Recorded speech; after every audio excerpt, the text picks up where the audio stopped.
Hi, and welcome to the Word of the Week. This week's word is spontaneity. Now, we're going to be doing a series of special request words, and this word was requested by Karen O'Neill. So, spontaneity. I talk a lot about planning and goal setting and having a vision of what you want to do for your life and creating the action steps, the game plan. And that's a really, really important point. You can't really be truly successful in life if you don't follow those steps. However, you also have to have the flip side of that, right? The yin and yang of it. You have to have a level of spontaneity. You see, goal setting and planning and preparing and sacrificing and these things, these are all preparing for our future. Spontaneity is living in this moment.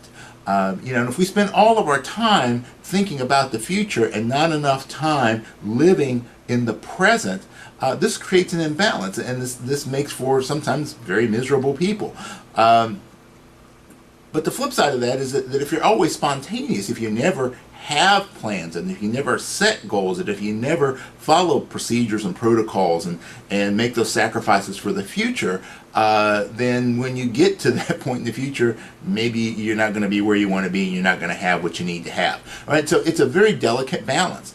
And we have to kind of look at ourselves in the mirror, and we have to determine which side of this equation do we err towards the most. I'm definitely really more of a spontaneous person. That's why I really had to do a lot of study on goal setting and that sort of stuff, because I tend to just fly by the seat of my pants a lot.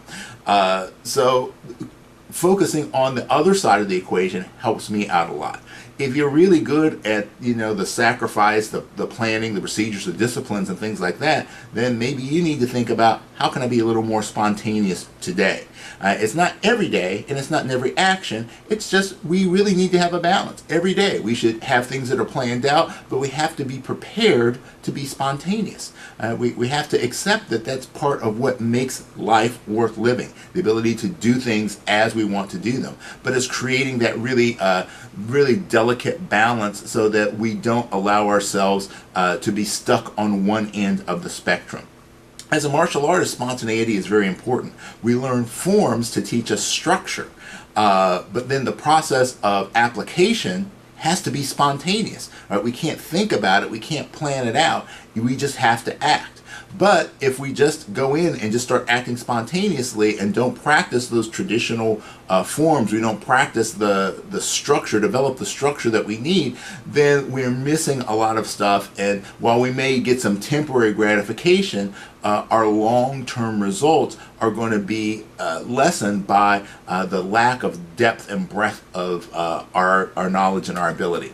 All right, so what I would like to do is I would like to challenge you, if you're one of those critical thinkers and planners and plotters, do something spontaneous today. All right? Really just go with what your gut says. Go with what your heart says. Do one little thing. Just has to be a little thing. All right? And if you're one of those people that's very, very spontaneous, right? You just have no problem with it. Maybe you need to think about, how can I plan something out and execute it and stick to it?